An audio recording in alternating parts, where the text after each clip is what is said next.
A heavy silence settled over the prophet, a quiet broken only by the incessant drumming of a command he desperately wished he had never heard. He stood on the precipice of destiny, the vast, terrifying city of Nineveh laid out in his mind's eye, a place deserving of judgment, yet designated for a message of potential mercy. The burden was monumental, a task requiring unwavering courage and absolute faith in a compassionate outcome he fundamentally opposed. Yet, deeper than his political reluctance was a profound, cold fear, the dread of being consumed by the sheer magnitude of divine will. This mission felt too large, too alien, too dangerous. The internal pressure mounted, transforming the divine instruction into an unbearable weight. It was the feeling of a mind racing against itself, of responsibility becoming toxic dread. Like many who receive a calling, whether spiritual, creative, or moral, his immediate, visceral reaction was not acceptance, but profound, consuming flight. He sought escape, a frantic, immediate severance from the source of the demand. He did not merely walk away. He ran, his steps powered by the raw energy of avoidance. The port city of Joppa offered the illusion of sanctuary. It was a chaotic nexus of timber, rope, and rough-spun sails, smelling strongly of brine and distant lands.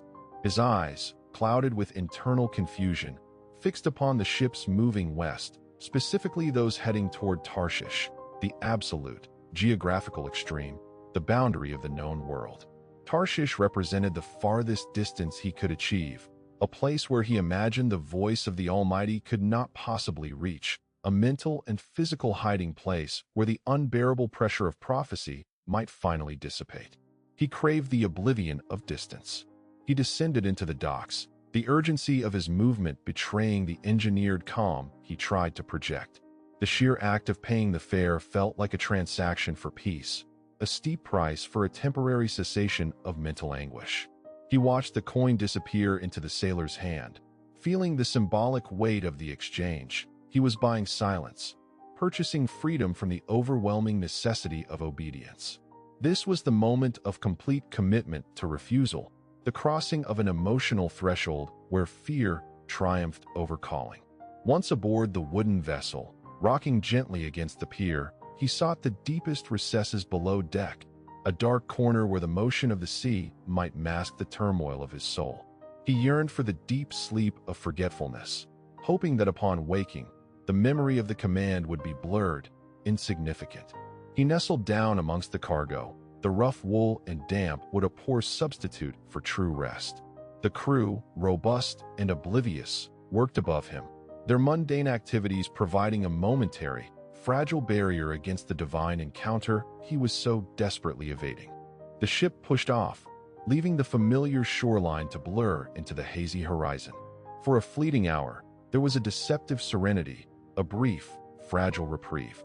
He was moving, physically moving, away from the perceived threat. Yet, the peace was thin, superficial, easily shattered. The anxiety he attempted to leave behind in Joppa had merely changed costume, manifesting now as a heavy, pervasive dread settled deep in his chest. His spirit recognized a fundamental truth. Escaping the mission does not eliminate the burden. It only transforms the calling into corroding guilt. He may have physically fled, but the storm within him was just beginning to gather force. The sea stretched out before them, vast and indifferent, mirroring the infinite and unknowable reach of the presence he had dared to scorn. He was asleep, but his rest was shallow, expectant of the reckoning that always follows absolute evasion. The boat cut through the water, carrying a man who mistakenly believed that distance could defeat destiny. The brief serenity dissolved with astonishing speed. The sea, previously a passive canvas, erupted into a violent, churning adversary. A tempest materialized not gradually, but in a sudden, breathtaking onslaught, as if a colossal hand had thrust the ship into chaos. The air filled with the roar of water colliding with wood, a terrifying symphony of destruction. The vessel pitched and shuddered, unable to find its balance against the impossible peaks and troughs of the rogue waves. Water surged over the deck in chilling sheets, stripping away all notions of safety and human control. This external trial was utterly disproportionate to a typical coastal squall. It felt personal, targeted, and relentlessly focused on the fragile hull. Experienced mariners, conversely, men accustomed to wrestling with nature's unpredictability, quickly recognized the supernatural malice in the storm's fury.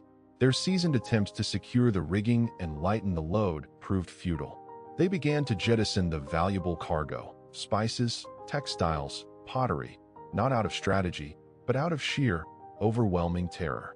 Their technical skill abandoned them, replaced by a desperate, guttural reliance on fragmented prayers shouted toward every known deity. The collective fear of these hard-working, pragmatic men provided a stark contrast to the singular, quiet dread that powered the raging weather. They were fighting the elements. The cause of the conflict lay submerged in darkness below. Deeper within the hull, however, Jonah felt the catastrophic violence, yet remained strangely detached, suspended between sleep and a desperate, internal numbness. He no longer felt the simple relief of flight, but a profound and shattering conviction. This maelstrom was not coincidence. It was the direct, terrifying answer to his disobedience. The full weight of his refusal, his evasion of the divine command, now manifested as physical threat against innocent lives. This realization was the crucible of his true trial, the testing of his compassion and the painful clarification of the consequences wrought by self-will. He understood, with cold certainty, that running from God meant dragging others into the vortex of his judgment. Consequently, the shipmaster, a man built of salt and determination, stormed below deck. He found Jonah curled in the darkness, seemingly indifferent to the apocalypse unfolding above. The master's voice, hoarse with desperation, sliced through the gloom, demanding immediate spiritual action. He did not counsel or comfort. He issued a fierce challenge, urging the silent passenger to awaken and call upon his own God, implying that perhaps the hidden divinity he served was the source of their salvation, or indeed, their doom. This confrontation was the crucial, necessary shock, shattering the prophet's self-imposed emotional quarantine and forcing him to move beyond passive acceptance of consequence toward active engagement with the divine source of his trial. The failure of human effort necessitated a final, ancient resort.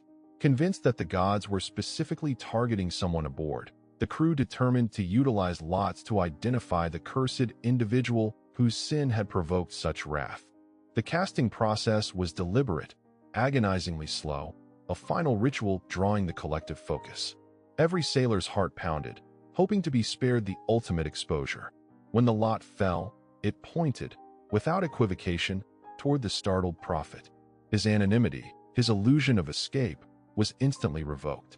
He was thrust from the sanctuary of darkness into the blinding scrutiny of men seeking an explanation for their impending death. Surrounded by faces marked by fatigue and raw terror, Jonah could no longer maintain his silence. The moment of truth arrived, demanding a confession that was both agonizing and liberating. He revealed his true lineage, a Hebrew, a servant of the Lord God of heaven, the one who made the sea and the dry land, and confessed his profound failure to obey. The sailors' fear deepened, now transcending mere terror of the storm. They were horrified by the revelation that they were navigating the waters of a God capable of commanding the entire ocean for the sake of one fleeing prophet. Seeing no other solution, and having exhausted all denial, Jonah made the grim resolution. He instructed them to throw him into the sea. His willingness to submit to the full consequence of his refusal, offering himself as the solitary sacrifice to spare the crew, was the definitive end of his flight, marking the painful transition from paralyzed doubt to sacrificial, albeit desperate, obedience. Despite their profound respect for the prophet's desperate request, the seasoned sailors balked at the final, grim necessity. They had witnessed the storm's impossible behavior, recognizing it as a direct, terrifying communication, yet the act of casting a man, even a willing one, into the hostile depths was an offense to their own moral codes. They made one final, desperate exertion, gripping the oars and fighting the maelstrom in a last, futile hope that human strength might yet defy divine decree. Their collective effort, however, was swallowed by the relentless power of the waves, demonstrating definitively that this conflict lay beyond the capabilities of mortal intervention. They were simply navigating the consequences of a cosmic dispute. Consequently, having exhausted every human strategy, they ceased their resistance. They addressed a final, fearful prayer to the Almighty God, begging that the imminent death of this singular soul not be laid upon their hands. It was a plea for mercy for the executioners, acknowledging the absolute sovereignty of the one who wielded the wind and the water. With sorrowful resolution, they grasped the prophet and committed him to the deep. The moment his form left the rocking timber and plunged into the churning, icy abyss marked a definitive point of spiritual surrender, both for the one who fell and the men who remained above. Simultaneously, with the impact of Jonah's body hitting the cold surface, the storm ceased. It did not fade gradually, as natural weather systems do, but stopped with the shattering finality of a colossal door slamming shut. The ferocious wind instantly dropped, the sky cleared above, and the mountainous waves collapsed into a sudden, unnerving tranquility. The ocean became an unnaturally placid surface, reflecting the sudden silence in the heavens. The sailors stood petrified on the deck, grasping ropes that no longer strained, their terror instantly transmuted into overwhelming reverence. They now understood the cost of disobedience and the immeasurable reach of the power they had so narrowly escaped. Their immediate response was profound worship, offering sacrifices and swearing vows to the God who could command nature with a single, devastating purpose. Yet, beneath the waves, the anticipated oblivion was replaced by astonishing preservation. As the prophet surrendered to the crushing pressure and the icy finality of the sea, he encountered an immense shadow. This was not the chaotic end he expected, but a deliberate redirection, a colossal, living apparatus ordained for his salvation. A creature of monumental size, prepared for this precise moment, opened its vast maw and enclosed the sinking man. The experience was terrifying, a suffocating transition from the open, violent ocean to a dark, confining warmth. He was enveloped and transported, protected from drowning, but completely sealed off from the world he had sought to join in death. This dark interior became the ultimate crucible of self-confrontation. Having escaped the external chaos of the storm, he now faced the inescapable, internal confinement, a living metaphor for the anxiety-ridden mind that relentlessly circles its own unresolved conflicts. Here, within the belly of the great fish, all avenues of escape were severed. There were no distractions, no port cities, no ships bound for Tarshish. The darkness was absolute, lending itself to a total reckoning. His physical circumstances forced a spiritual pivot. He was driven from the desperation of running to the necessity of introspection. He realized with startling clarity that the vessel of his judgment was also the unlikely vessel of his salvation. He was confined, utterly alone, in a place designed specifically for the agonizing, necessary work of repentance. The transition from the world of human decision to this subterranean prison finalized his journey from the realm of disobedience to the terrifying threshold of total dependence. The darkness was absolute, a viscous, warm void where time seemed to cease. He was insulated from the sea's external violence, yet subjected to the profound pressure of the ocean depths, held securely within a monumental, biological sanctuary. A thick, specialized mucus, strange and acidic, surrounded him, yet miraculously did not suffocate or consume. This impossible preservation, this sustained life amid organic horror, was the first undeniable confirmation that his journey of evasion had culminated not in meaningless death, but in a meticulous, highly personalized form of divine quarantine, maintained by the very power he had sought to flee. Imprisoned in this living sepulchre, the prophet found no distraction from the deafening cacophony of his own remorse. The confined space intensified the spiritual echo of his guilt. The elastic, pulsating walls of the fish mirrored the suffocating boundaries of his self-absorption and moral resistance. Consequently, this ordeal was less punishment and more a deliberate act of divine pedagogy, stripping away the thin veneer of human strategy and forcing a harrowing confrontation with the true, hidden cost of his rebellious pride. He faced the inescapable truth. His attempt at self-governance had only led him deeper into a dependence he abhorred, forcing him to recognize his total vulnerability. Building on this excruciating clarity, he began to understand that this monstrous cavity was not merely a consequence, but an engineered opportunity for radical change. Survival in this impossible environment required an absolute redefinition of hope, shifting his focus entirely from the superficial comfort of earthly solutions to the bedrock reality of divine sovereignty.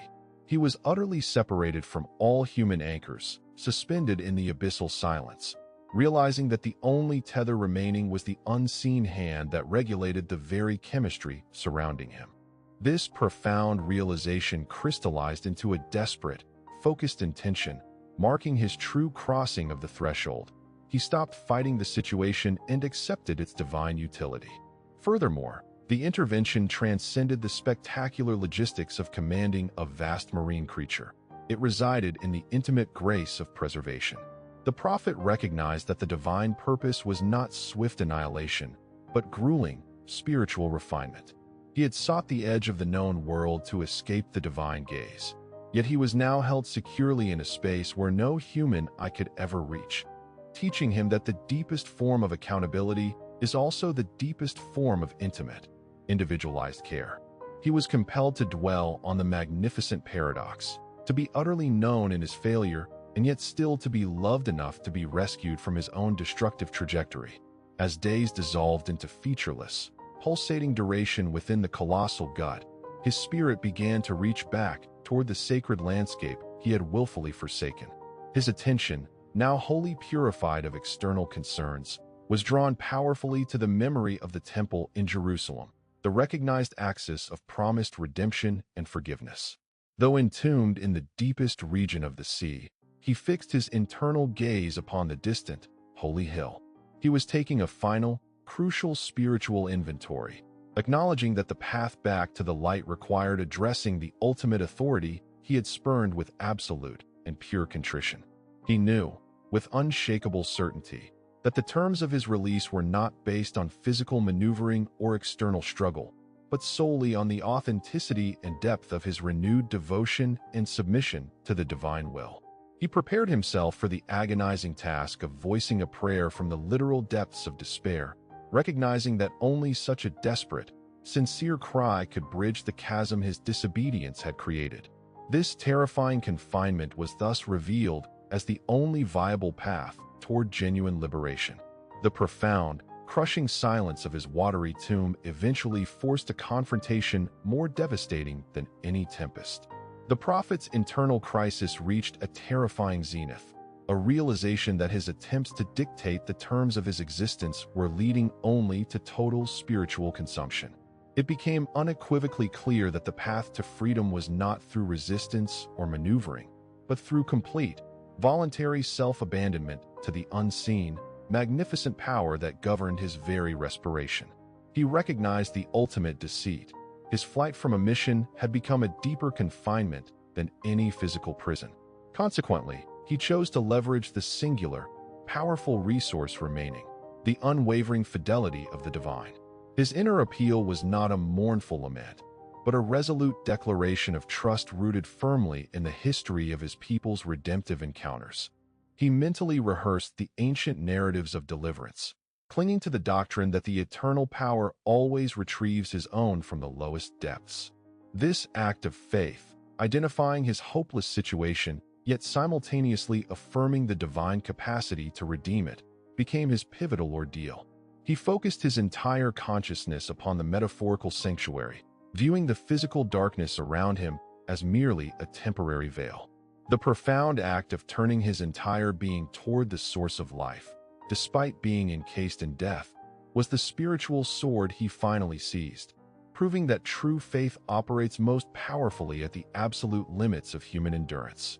The instantaneous recognition of his spiritual submission was the reward, a sudden, deep assurance, transcending logic and biology, saturated his consciousness, silencing the relentless mental noise that had plagued him since his departure from Joppa.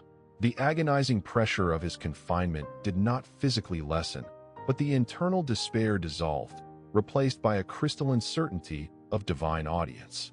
He knew, with an unshakable inner knowledge, that his cry had pierced the layers of the deep and been received in the highest court. This immediate spiritual validation signaled the conclusion of his punishment and the commencement of his restoration. Therefore, the command issued from the Creator was absolute, overriding the biological imperative of the great fish. The vast creature, having perfectly executed its role as both prison and protector, experienced a singular, irresistible spasm, convulsing violently as it was compelled to expel its burden. The prophet was hurled from the warm, acidic darkness of the depths into the shocking, abrasive light of a foreign shore. The transition was brutal, unceremonious, and instant. One moment he was enclosed in biological horror, the next he was sprawling on unforgiving sand, salt water coughing from his lungs. He lay momentarily stunned, feeling the gritty texture of the earth beneath his skin, an undeniable proof of terrestrial existence after days suspended in liquid darkness. The sheer exhaustion of the ordeal was secondary to the breathtaking relief of solid ground. He stood, his body battered, his spirit completely recalibrated. Every attempt to evade the divine path had culminated in a forced, inescapable meeting with destiny. Now, standing washed upon the edge of the known world, he was utterly stripped of pride and self-determination, possessing only the memory of his miraculous survival and the overwhelming clarity of his renewed purpose. The physical resurrection from the belly of the earth's creature solidified the spiritual truth.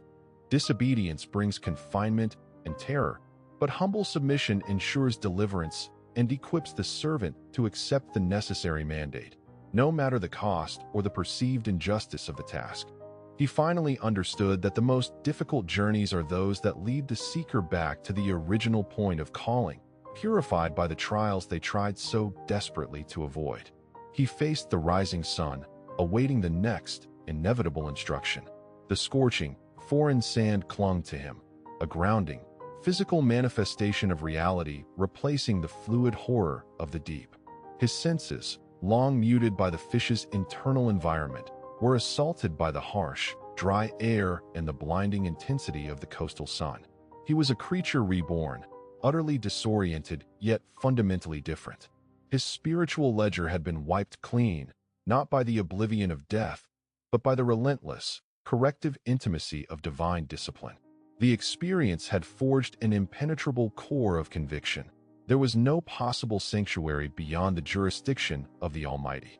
Another crucial layer of this transformation was the profound reshaping of his perspective on the original mandate. The first time, the mission to Nineveh was perceived as a political grievance and a terrifying imposition of will. Now, however, it was viewed as the only path toward true peace. The city, representing chaos, injustice, and personal danger, had become secondary to the clarity of the command itself. His focus had shifted from the nature of the task to the source of the instruction. This absolute obedience, born from existential confrontation, was the single, enduring gift he carried from his aquatic imprisonment. Consequently, when the unmistakable voice resonated once more, its cadence was utterly familiar, stripped of the terror that had once provoked flight. The instruction to go to Nineveh, that great city, and proclaim the message was precisely the same. Yet the prophet who received it was irrevocably new. He listened not with reluctance, but with a deep-seated humility, recognizing that his existence was now merely an extension of the divine purpose.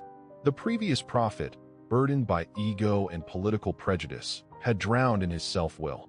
The current man, having been literally submerged and recovered, moved with the quiet decisiveness of a soldier who has faced and transcended his ultimate fear.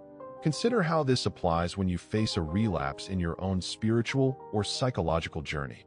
That moment when the old fear or the familiar avoidance pattern surfaces after a period of intense resolution. Jonah's immediate reaction was not a lament over his past failure, but an immediate, forward-looking acceptance of the required action. He knew, intimately, the cost of hesitation. He did not pause to process the trauma or question the logistics. His mind was fixed only on the direction of movement. He rose from the shore and turned inland, commencing the arduous, solitary trek across the harsh terrain toward the colossal, hated metropolis.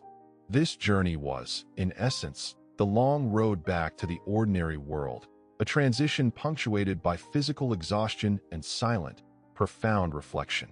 Every dusty mile under the relentless sun was a tangible counterpoint to the dark, confined days within the fish.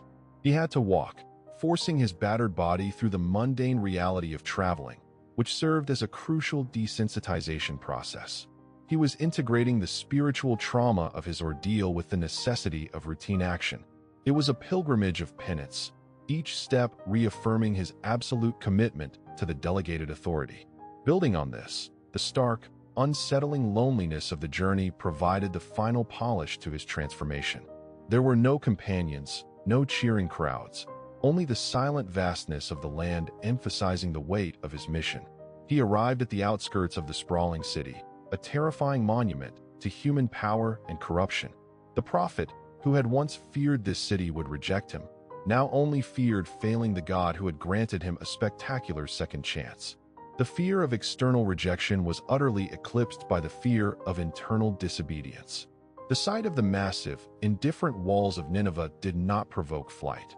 Rather, it crystallized his determination to deliver the warning, driven by the profound realization that his message was not about judgment, but about the relentless, overwhelming pursuit of divine compassion, even for his enemies. The prophet stood at the precipice of Nineveh's vast, towering presence, the monumental scale of the city a jarring contrast to the absolute confinement he had recently endured. His skin still held the phantom chill of the deep, a residue of existential exhaustion that served as a constant, silent testament to the efficacy of divine pursuit. He was a man recalibrated, his fear of this teeming, chaotic metropolis utterly dwarfed by the memory of the profound terror of the deep, isolated darkness. The journey, initially characterized by frantic, outward flight, had inverted completely, concluding in an inescapable, internal descent that forged a caustic clarity.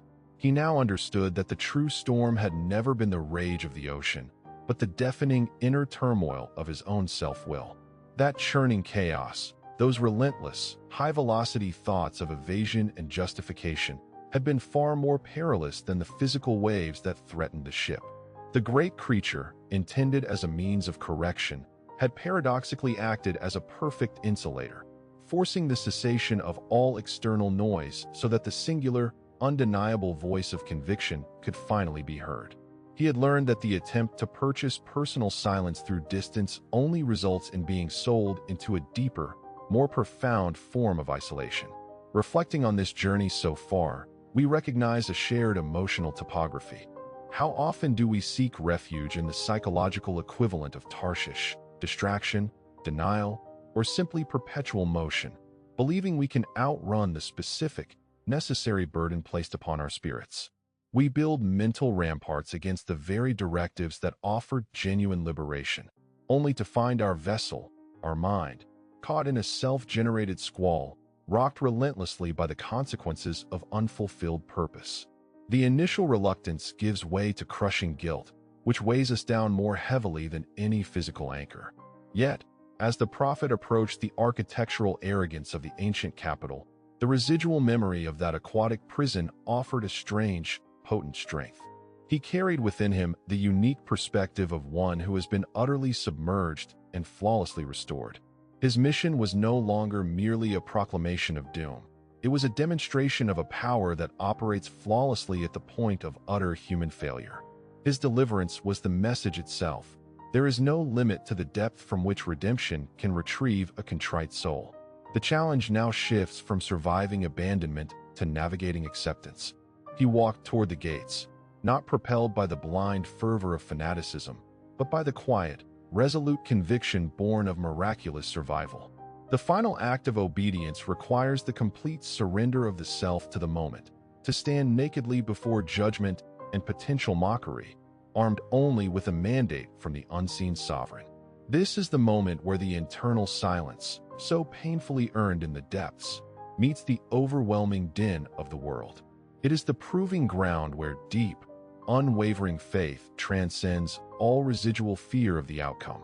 His path, once characterized by resistance, was now defined by an inevitable forward motion, an unseen current carrying him into the very center of his appointed task, transforming the ultimate place of dread into the necessary field of divine glory.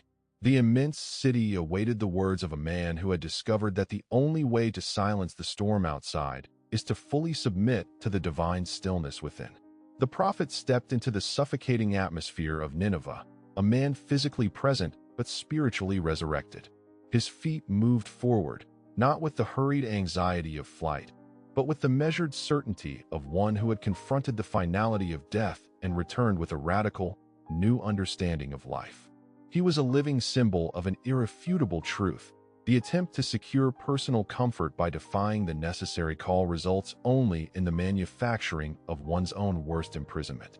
The storms of the sea, terrifying though they were, had been merely a theatrical stage for the true, devastating tempest raging within his own mind, a relentless internal argument fueled by fear, prejudice, and the corrosive weight of unfulfilled duty. The ordeal of the great fish had served its ultimate purpose as the necessary, isolating crucible. It stripped away all the defenses and distractions that human existence offers, forcing a complete and agonizing alignment between the servant and the source. Within that profound, aquatic darkness, Jonah learned that true anxiety does not come from the external threat of a city's wickedness or the vastness of the sea. It arises from the resistance to divine instruction, the persistent, exhausting effort required to maintain a separation from one's own mandated purpose. The silence of the creature's belly was more therapeutic than any fleeting peace found aboard the westward ship, for it forced the cessation of movement and the commencement of the only real work, looking inward and confessing absolute reliance. Consequently, the legacy of that journey, the true elixir he brought back, was not merely a proclamation to Nineveh, but the unshakable inner calm that accompanies total submission. He had sought Tarshish to find respite, but found it only when he surrendered his life to the element he feared most. His deliverance was the ultimate lesson in reverse psychology. He was saved by the very entity designed to contain his failure. For every soul that feels perpetually tossed by the churning waters of modern apprehension, the endless what-ifs, the fear of failure, the paralysis of overwhelming choice, Jonah's journey offers a singular, profound directive. We often imagine that our peace lies just over the horizon, in the distant Tarshish of a different job, a new relationship, or a change of scenery. We board the metaphorical ship, purchasing temporary relief with the currency of distraction and denial. But the wind inevitably rises, because the core problem is not external geography. It is the unresolved calling deep within the spirit. The storms of the mind, the racing thoughts, the chronic guilt, the suffocating dread, are the unavoidable consequences of running from the precise, necessary task that God has set before us. The solution is not to cling harder to the railing of the sinking vessel, but to choose the hard, humbling descent into the dark interior of self-confrontation. It means acknowledging that the problem is not the magnitude of the task, but the magnitude of our resistance. When we cease our frantic flight, when we willingly enter that confining space of difficult truth and utter the prayer of unconditional trust, the immense pressure and fear immediately transform into the presence of salvation. The divine promise is that we are never abandoned, even when we are contained within the biological depths of our despair. True rest is not the absence of challenge, but the profound quietude that settles when the spirit is finally aligned with its maker. It is the deep, spiritual certainty that the command we dread is, in fact, the only map back to safety. Stop running toward the horizon of escape. Turn around, face the monumental city of your purpose, and know that the God who commands the great fish to hold and deliver you is already present in your terrifying confinement. Embrace the duty that frightens you, for it is precisely where your greatest freedom resides.